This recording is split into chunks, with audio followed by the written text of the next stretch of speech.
Okay, here's my new GAU-5A. It's a retro rifle that I built.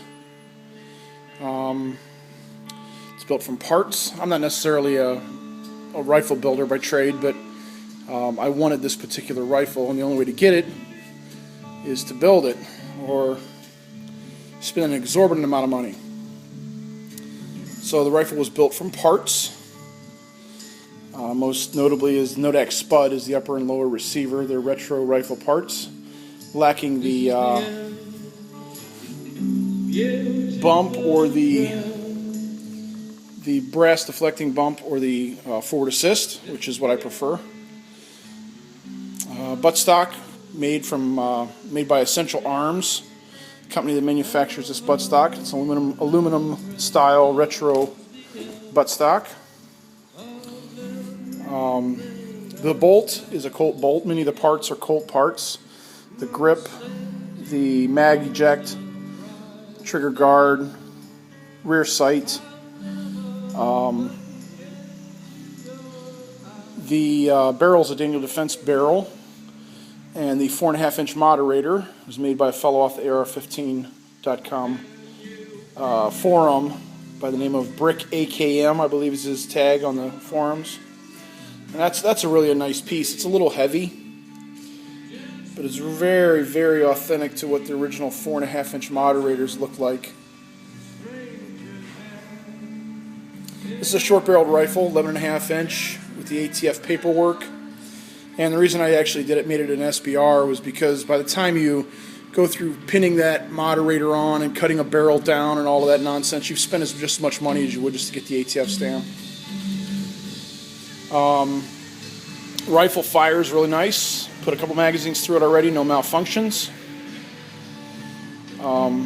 As far as like the quality of the parts, I have a few comments on that. The upper and lower receiver, if you're thinking about buying a Nodak Spud upper or lower receiver, I would say don't hesitate, because the quality of these parts, now this is a blem lower, but you really can't tell where the blem is unless you really look for it. The quality of it is perfect, I would say. They're really, really good quality, on par with Colt. And for instance, like if you look where the milling is, where they mill, this is our forged receivers, the milling, you really can't see any mill marks that are out of the way, where you compare it to like a Colt, and I'm a Colt guy, so don't get me wrong on that, I love Colts. For my duty rifle, that's what I carry as a Colt, but you can see with the flashing on a Colt, modern Colt, they don't go through a whole lot of trouble to mill that kind of stuff off. Whereas these Nodaks, they put the extra attention to it. So yeah, that's a really, really good part. The problem I saw with the Essential Arms is it's a really close replica to the original Generation 1 metal buttstock, but look what they ship it to you with. The tube you get is a mil-spec tube, but it's an under-the-gun tube. I wasn't really a fan of that. And a lot of these parts, I'm going to wind up replacing. The gun kind of is a work in progress. The finish on the nut is not like a phosphate finish, a zinc phosphate or manganese phosphate finish. It's kind of some like bluing or whatever. The tube itself is good. It's just I don't care for the fact that it's not a little closer to authentic. The barrel, Daniel Defense barrel. It's a 4150 chromoly vanadium steel barrel, cold hammer forged riflings. The only thing I didn't like about it was these taper pins. It comes with the front sight base, how I ordered it. And you see where I've actually worn the finish off, putting the front sight base on. Ran the taper pins in as they came. This being the rear one, this being the front one. And there was still a lot of axial play. Drifted the pins back out, switched front to back, and still really had to put a lot of oomph into it to get it to where there's very little play. There should be zero play, but if you feel this, there's still just a minute amount of axial rotation here with that front sight base. So this is something I'm going to have to address as well. The front sight base is going to be sent off to have the lug milled off of it and rephosphated anyway, so I'll have to order new pins and see if I can't work out that problem. As far as the rest of it, I thought the parts are really good. The Colt bolt, I spent a little extra for the Colt bolt. I think I paid $225 for the bolt, but it functions just like what you pay for. You buy a good bolt, it functions good. So let me set this down. I'll show you the internals. Stand by 1 second.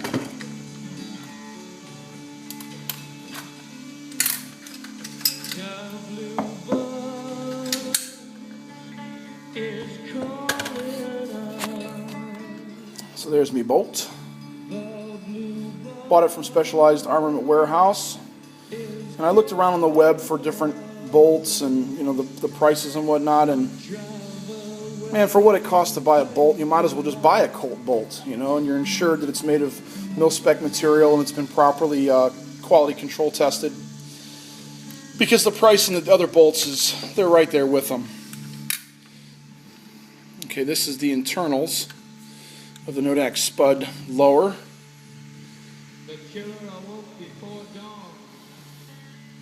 It's hard to see because my lighting sucks. It's being done in my garage.